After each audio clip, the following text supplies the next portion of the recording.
Well, today we are going to be wrapping up our series, Reset. This is episode 4. And over the last few weeks, we have been talking about what it means to really reset our lives as we look back on what the last 18 months or so has put us through. And even though it sometimes seems we're taking 3 steps forward and 2 steps back, the good thing is we are kind of moving forward. And as we look at the landscape of what lies ahead of us, we've been talking about how we can kind of reset our own rhythm to get in alignment with the rhythm of God. And what does that mean, and how does that affect us when it comes to looking at what the future is going to look like for our jobs and our careers, our businesses, what the future is going to look like for us at school, or what the future is going to look like for my family, what the future is going to look like for my finances, for my relationships. What does it look like, and how can we hit the reset button so that we can move forward in whatever this new landscape looks like? So over the last few weeks, we've been talking about that, all within the framework of looking at how this movement that today we call the church actually began, and how that church movement that grew actually started out from a hard reset. That the arrival of Jesus, the message of Jesus, his life, his death, his resurrection, all of that was a reset of the religious systems that were in place or that had evolved into place, and that were, instead of leading us towards God, were kind of keeping God at a distance, but also it reset our understanding of who God really is. And one of the things that we saw was that when that church started, it started as a result of a reset. And you know what? Today, even today, when churches start, they actually start as a result of a reset. You know, some of you know, I probably have said this too many times, but here at Gracepoint, we just celebrated our 8th anniversary last month. And I will tell you that when Gracepoint started, it started because a group of people got together and said, we have to do something different. We have to do something different. It's not enough for us to exist simply to take care of the people who are on the inside. We want to reach out to the people who are on the outside, who exist outside of these walls that we come to every weekend. We want to reach who we call the unchurched. And listen, the sad truth is that some churches don't want to reach the unchurched. They don't want the unchurched in church. And you may have grown up being told that you were supposed to go to church. Like you just go. That's how you were raised. But here's the thing. People didn't go to hear Jesus because they were supposed to go to hear Jesus. They heard about Jesus from people that they respected, that they cared about, that they loved. And when they went themselves to listen to him, they were attracted to him. They were attracted to his message, to this picture of a lifestyle that was different than the lifestyle that they were told they were supposed to live. And that movement grew. And so we said, hey, listen, that's what we should be doing. We want to create an environment where people will come and be attracted to Jesus. And we are doing it for one really, really specific reason. And that's kind of what we're going to talk about today. You know, one of the great things about living in the place that we live in is that there are so many diverse cultures. If you've ever been to New York, which I will tell you right now, New York is great. I'm not a huge fan. I love to go in the city. I would love to go sometime. My daughter always bugs me about, let's spend Christmas in New York. And when I think about that, I think of Home Alone 2, Lost in New York. And I think, oh, wouldn't that be great to spend Christmas in New York? Yes, it is. It would be. Maybe one day. But the interesting thing about New York and so many other metropolitan cities is that the culture is so diverse. Within a small area, you have these little pockets of different cultures that are all united in this one place. But when we look back on the first century, when we look back on the early church and the area that it grew in, we see that the first century was very much defined geographically. people really didn't travel very far from where they were born. And so there is this very unique thing that is part of our heritage as followers of Jesus, part of our heritage as Christians, because Christians just may be the very first recorded case of one culture freely sharing to another culture. Because before Christians, cultures didn't share with each other. They entered into treaties with each other so that they wouldn't kill each other. Or sometimes they went into wars with each other and then they did kill each other. But never did one culture, one place, one group of people act for the benefit of another group of people. And even today, this is rare. Because cultures, countries, organizations, companies, schools, clubs, all of these things exist for the benefit of the people inside the group. But the church was different, because the church is a group of people that exists for the benefit of those outside the group. Outside the group. And so today I want us to take a deep dive into this dynamic, this quality that was a hallmark of those first church people. So we've been talking about what has been happening with the church and how we come to this point where Jesus has left the earth and persecution has come against his people. Because the early followers of Jesus, the early Christians, they were viewed as a cult, as a offshoot of Judaism, this small, weird group of people. And both the religious authorities and the Roman authorities came down hard against the Christians. And so what they did was they left Jerusalem to other areas. And one of the men who did that was a man named Paul. We call him the Apostle Paul or Saint Paul. Paul was kind of like the rock star Christian of that time. He wrote many of the books that are in what we today call the New Testament. And Paul told the religious leaders at the home church in Jerusalem, he said, I want to take this message of Jesus, and I want to take it to other people outside of the churchy group that we are in right now. And so Paul did that. But you see, the Christians in Jerusalem, they were outcasts. They weren't allowed to go into the temple. They were ostracized, and the other Jews that were in Jerusalem didn't want anything to do with them. And the Christians that were there, they became poor because they couldn't sustain life because they were isolated from everyone else. And so Paul, as he is leaving, the leaders there tell him, listen, as you go to these other regions and tell people about Jesus, remember the poor people in Jerusalem. They were saying, please don't forget about us. Now, Paul didn't. But think about what Paul was about to do. He's a Jewish person. And he's going to go all throughout what we today know as Turkey and Greece, to all of these different cities. And he was going to tell them about a new religion. And imagine how he had to say that. Well, it's like Judaism, but it's different. And so they'd say, well, okay, so you have gods, right? Yeah. He said, well, we've got a God, but we've only got one God. Right? In cultures where they had dozens, some even hundreds of gods. Yeah, we've got gods, but we've only got one God. And listen, he sent his son, a carpenter, to save you. And they would ask, oh, so where is he? Well, Rome killed him. This is the God?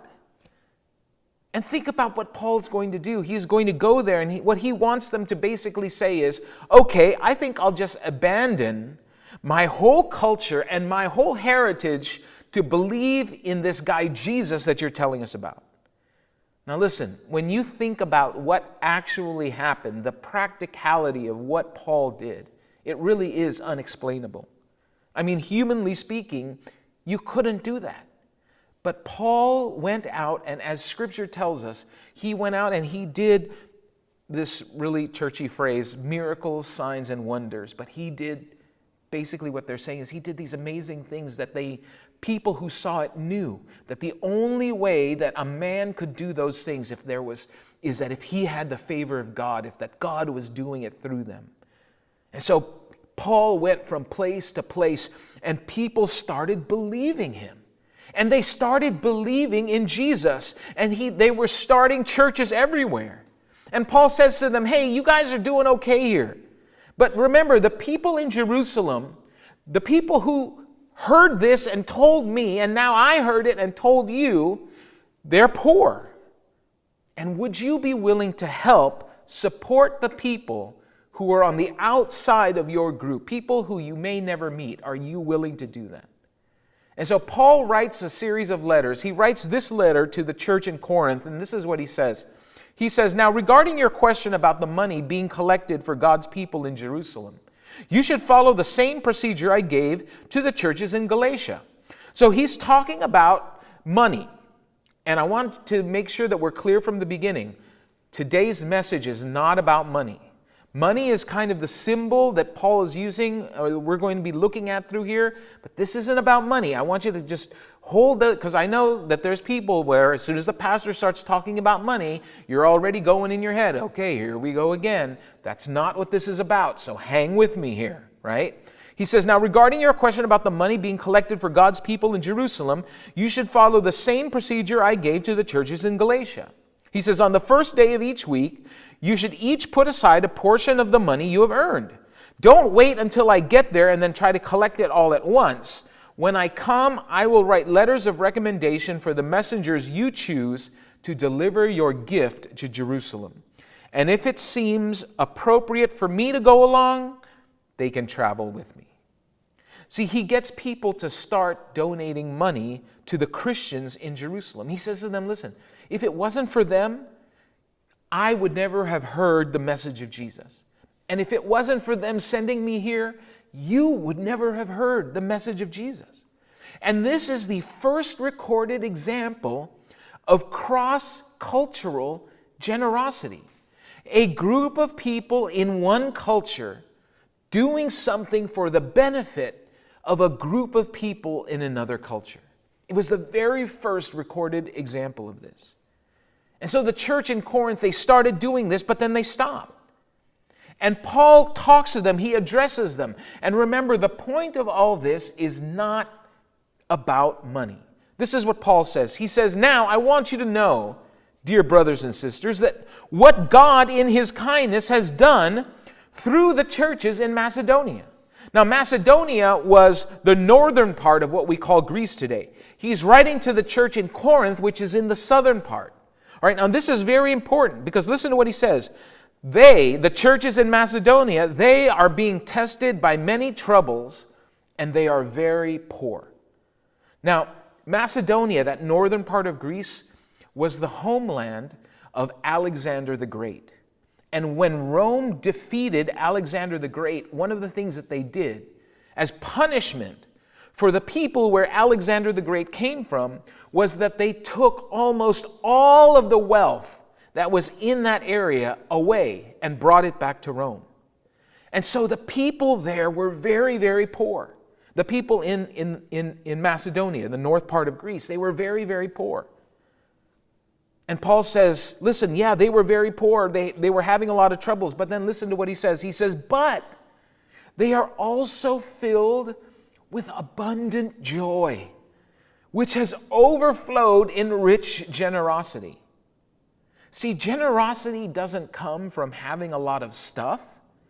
Generosity actually comes from having a lot of joy. And the people in Macedonia were poor, but they had a lot of joy because they had received the message of Jesus. They had received the good news. They had accepted Jesus and put their faith and trust in Jesus, and they had abundant joy.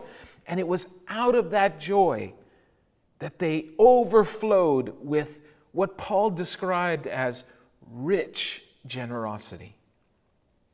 He says, for I can testify that they gave not only what they could afford, but far more. And they did it of their own free will. Not just what they could afford, but far more.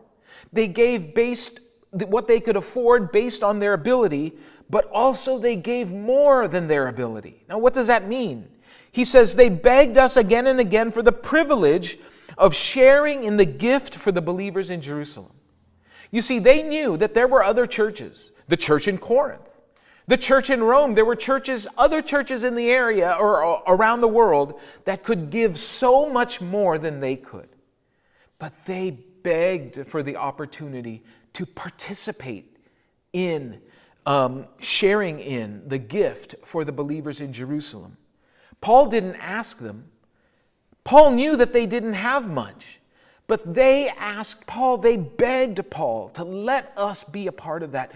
We have this joy in our hearts, and we want to be able to do something. And then listen to what Paul says, because this is the more part.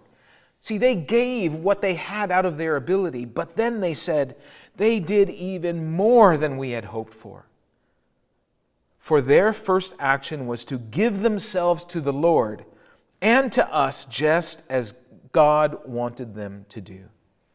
See, what they did was more than they could hope for. And it wasn't just money. The money was what they hoped for, but they did even more. Right? The money wasn't the important thing. The first thing that they did was they gave themselves to the Lord. They gave everything that was in them to God. They put their faith and trust in this message of Jesus, in the person of Jesus. And that was the thing that it was more than that what they could hope for. And so Paul says, so we have urged Titus, who encouraged your giving in the first place, to return to you and encourage you to finish this ministry of giving. See, Titus was the one who was carrying this letter from Paul to the church in Corinth. And he's saying, I've sent this guy Titus, the guy who gave you my letter. I'm sending this with him because he's the one who told you about everything that was happening in Jerusalem and what all the other churches were doing. And he's the one that you said you were going to give to. And so I am sending him now to make sure that you fulfill what you said you would do. Finish the ministry. See, it's not enough to just start. You have to finish it. You know, when I was very much younger than I am now, I'm not going to use a number, but just say it was a long time ago.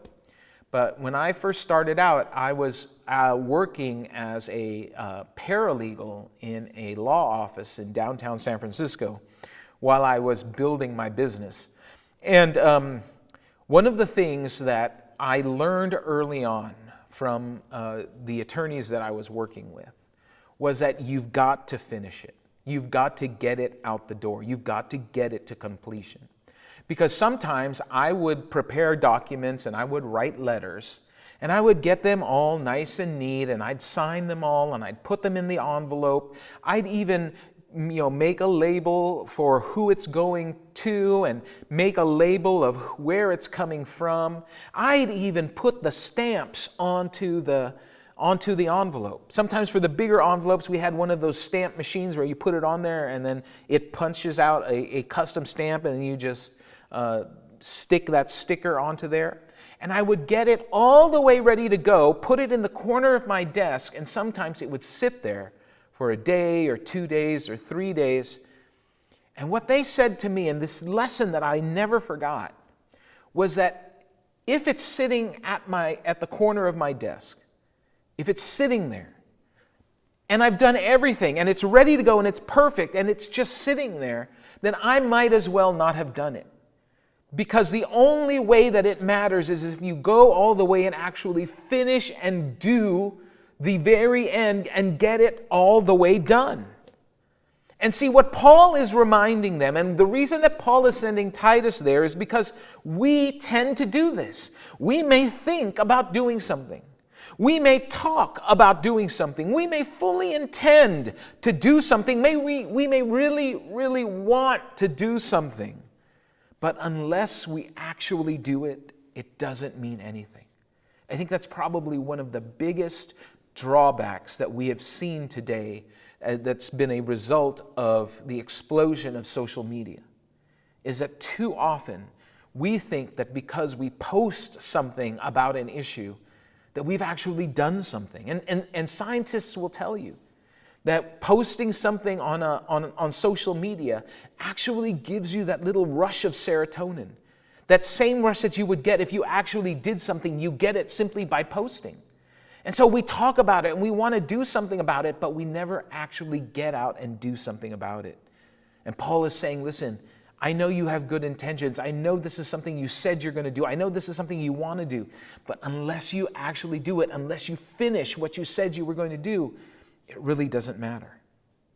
And Paul says this, and this I think is just funny.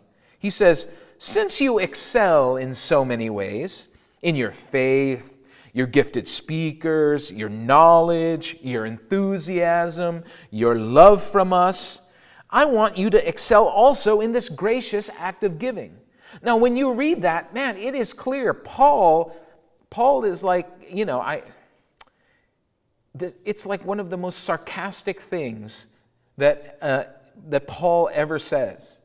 He says, he's saying, yeah, you guys are so good. You're so good in your faith. You're so good in your speaking. You're so good in your knowledge. You're so good in your enthusiasm. And then listen to what he says.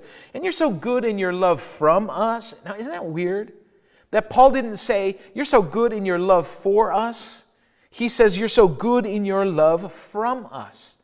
In other words, you think that you are so important and so great that you're getting so much love from us. See, it was an entirely sarcastic comment. But Paul knows that the people in Corinth think that they excel in all of those things. And so he's saying to them, listen, I know you excel in all those things. You think you excel in all those things. Can you excel also in this gracious act of giving? Alan Redpath, who was a pastor and an evangelist, he says this. He says, once you see the matter of giving is centered in this lovely word, grace, it lifts the whole act away from mechanics, from pressure and duty, from obligation and mere legalism. It lifts us up into the most lovely atmosphere of an activity which seeks by giving to convey to others all that is lovely, all that is beautiful, all that is good, all that is glorious. What a lovely word this word is, for there is no area in the Christian life in which grace shines out so much, so beautifully, so delightfully, and so happily as when giving comes from the background of poverty. See, giving is great. Giving out of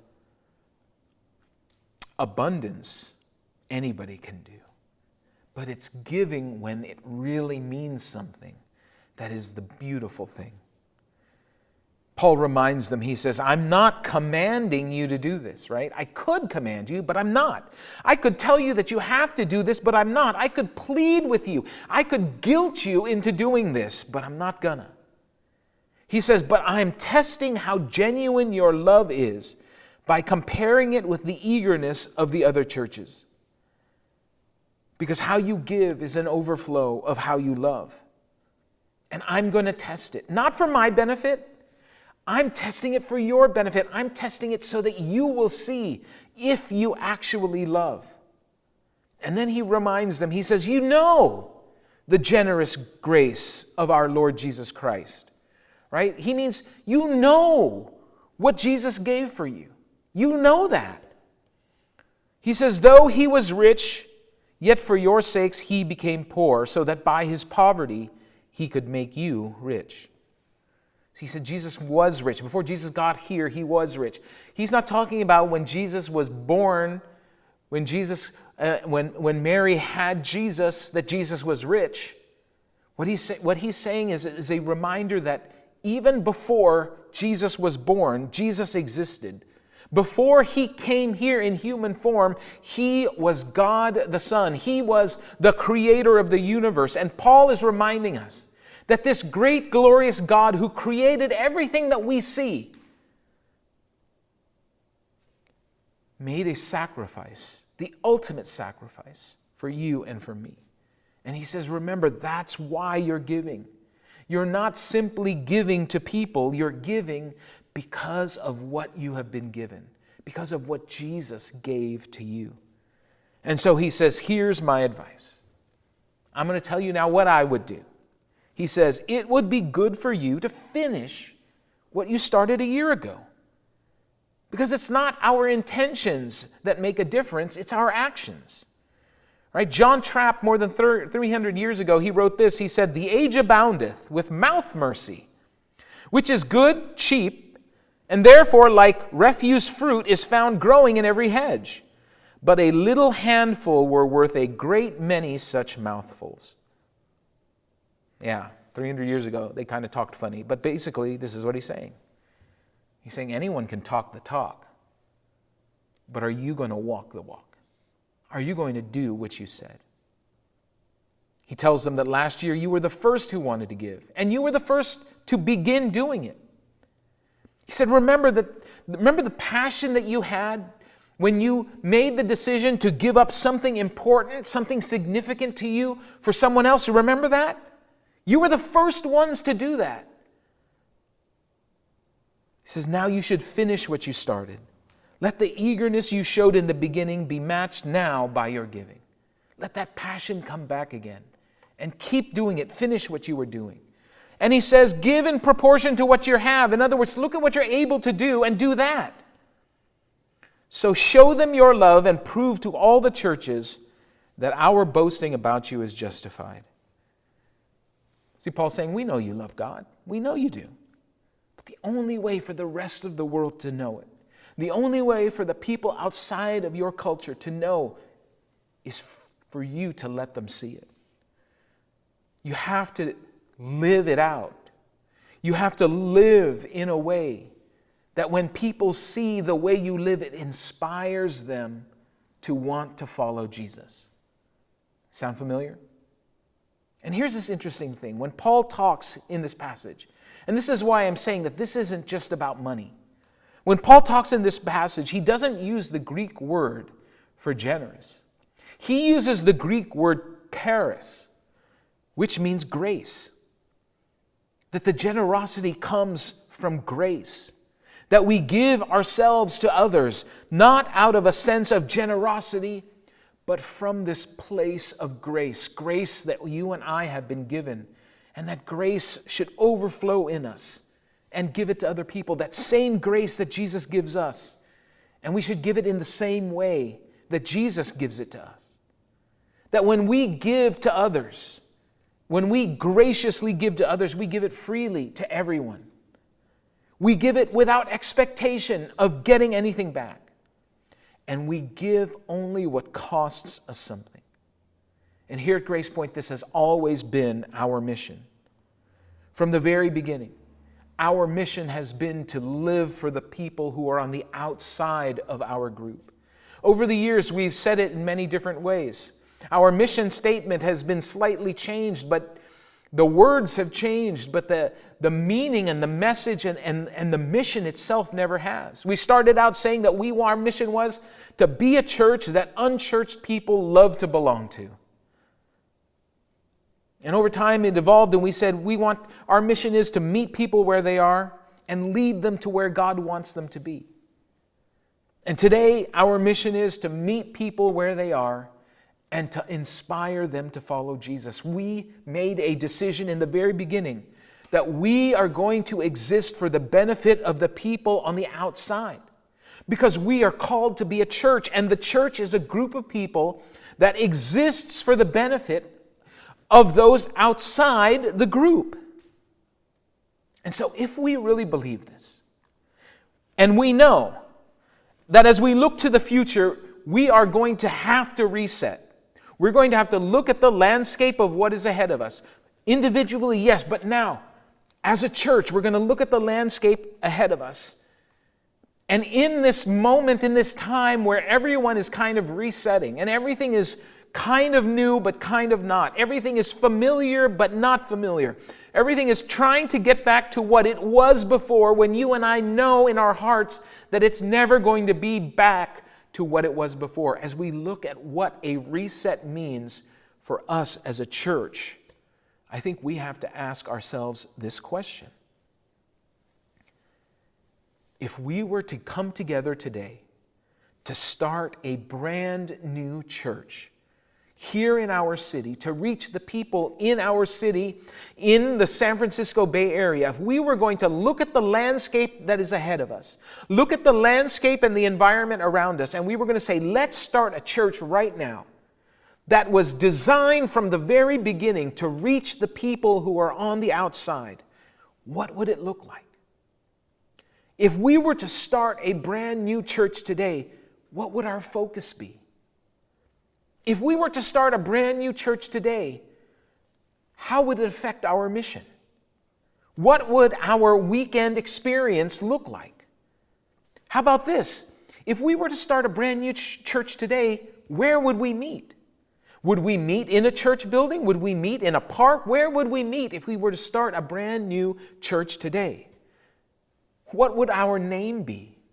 Are we so attached to a name that it's going to keep us from looking at it and saying, I am willing to put aside anything, everything, if it will help us reach one more person and introduce them to Jesus? If we were to start a brand new church today, what would that church be like? Because if we really exist, if the church really exists for the benefit of the people who are on the outside, then we should be willing to give up everything we love about our group right now to become a group that the people on the outside will love right now.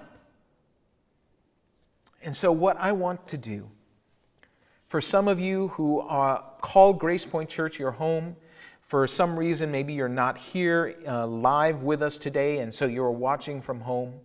There are some of you who you've been following along with us, and it's been great to see you. You might live in the San Francisco Bay Area. You might live right in our city, and you've been following along with us. And you kind of like what you hear. You've kind of connected in on these on our online broadcast, and I want to invite you in. I want to invite you in to this entire idea of thinking about what would we do if we were starting over right now. Whether you have been here from the very start when we had that very first service, whether you've been going here for a while and you feel like this is your home, whether you just got here, it's just been a couple of weeks. You feel welcomed, but you're just new, you've just got here. Maybe you're watching us online and you've never been here before, but there's something about what you've been experiencing connecting with us online that has connected you in. Maybe you just stumbled on us for the very first time and you're still wondering why you're still watching. Wherever you are on that, I want to invite you into a new adventure. I want to invite you into a new call. I want to invite you in so that together we can talk about and we can put together a plan for what a church would look like to reach the people in our city, in our community, in our families, in our businesses, in our work, in our schools. What would it look like right now if we were to start something brand new that doesn't exist for the benefit of the people on the inside, but exists for the benefit of the people on the outside? I want to invite you in to be a part of creating something that is greater than ourselves, of creating something that is beyond simply what we can do, but to create something together that can only be done if God is in it. To come together and look at the world that exists today and to simply say that we're going to do what we need to do. And we're going to do it for who we need to do it for, to reach the next person. This is an exciting time for us, and I humbly invite you to be a part of it, to be a part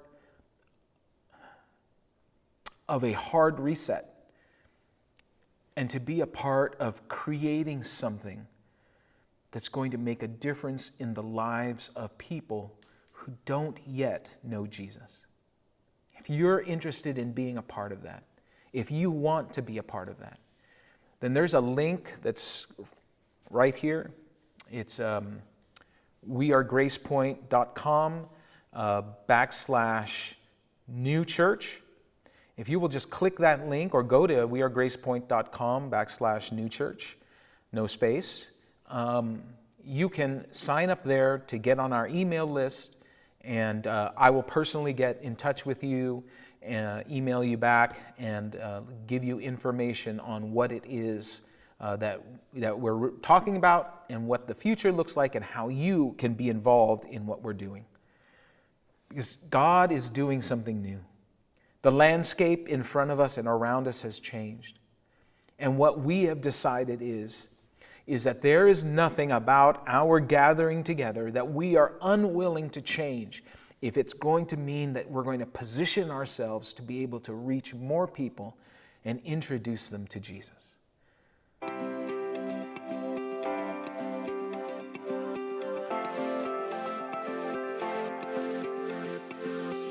Thank you for joining us for this week's message. Gracepoint Church is located in South San Francisco, California. For additional content or to find out more information about Gracepoint Church, visit us online at wearegracepoint.com.